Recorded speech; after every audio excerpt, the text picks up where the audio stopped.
So, ito yung kanyang, medyo mahaba na kasi yung kanyang balahibo dito sa banda sa mata, kaya nagluluha na siya.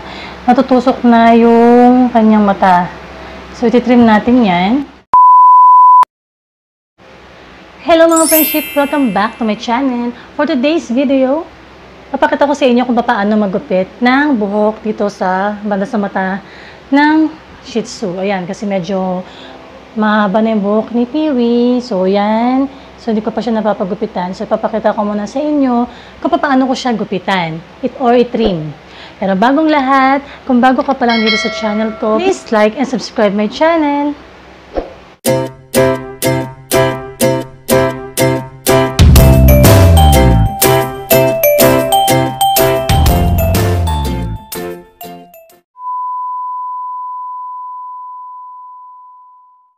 So, ito si Peewee. Teka lang. Peewee. So, ito yung kanyang, medyo mahaba na kasi yung kanyang balahibo dito sa banda sa mata, kaya nagluluha na siya. Natutusok na yung kanyang mata. So, ititrim natin yan. Wait lang. So, una, kailangan nyo muna suklayan. Wait lang, Peewee. So, yung mga friendship, so start na natin. So, ayan. Kailangan nyo munang suklayan. So, ayan. Kasi medyo nagkaroon na rin ng dito, buhol. Banda sa may mata niya. So, kailangan suklayan na maigi. Piwisit ka, sit. Kailangan ganyan. Hawakan nyo siya sa baba. Ganyan. Tapos,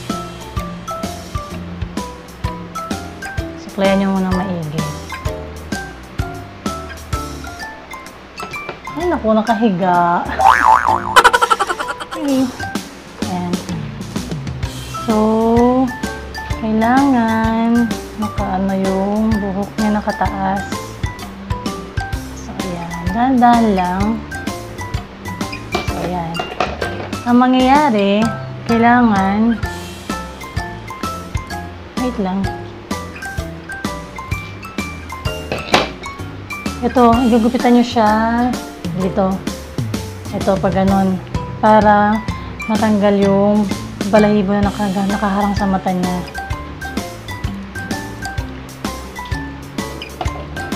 Medyo mahirap gupitan to si Peewee. So, yan.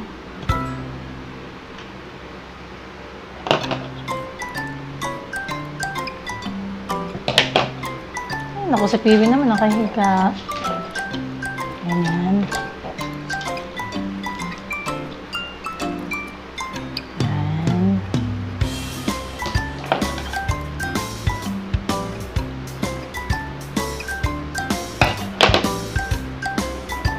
No? Kailangan matanggal yung yung buhol dyan. Peewee. Lang.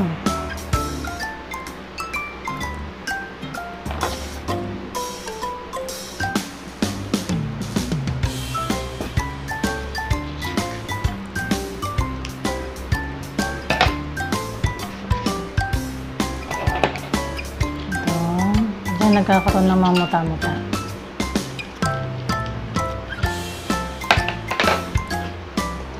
Si Peewee. Gusto nakahiga. Sit lang, sit. Ganyan lang, sit. Ganyan. Wait lang.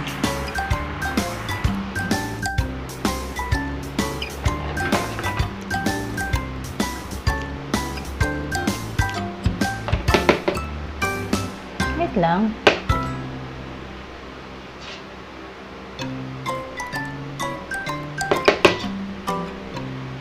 Lapit na. Very good, Peewee. Ayan. Para hindi matusok yung mata. Diba? Ayan, teka. Ayan, very good, Peewee.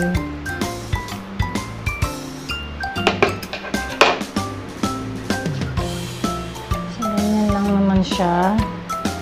Importante lang yung matanggal yung balahibo na nakaharang sa mata.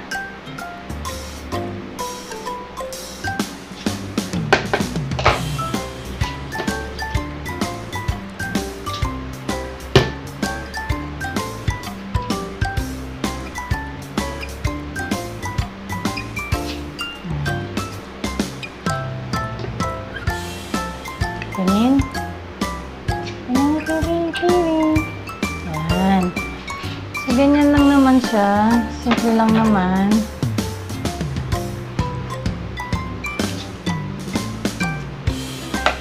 So, yung sa taas lang naman ang babawasan. Hindi ito lang banda. Ayan. Tapos ito.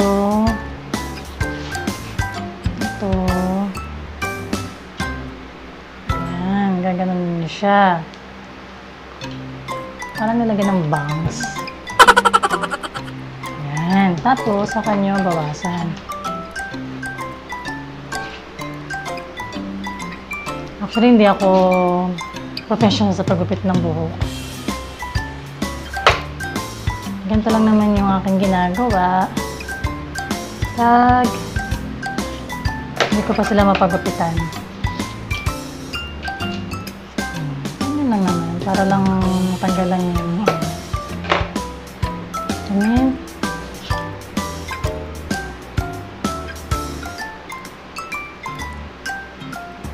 Ayan. Konti na lang, Piwi. Konti na lang. Gupitan lang natin itong mga nakatayo. Ayan. Okay na.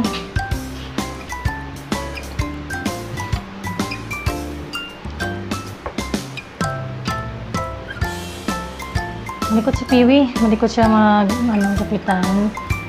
Kailangan talagang siya lang. So, ayan. Ayan nga, Piwi. Dito, Piwi. Tingin ka sa camera. Tingin. Ayan. Ayan, patingin. Piwi.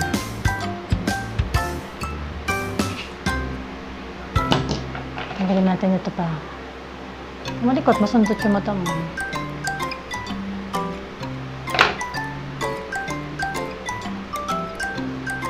So, ayan.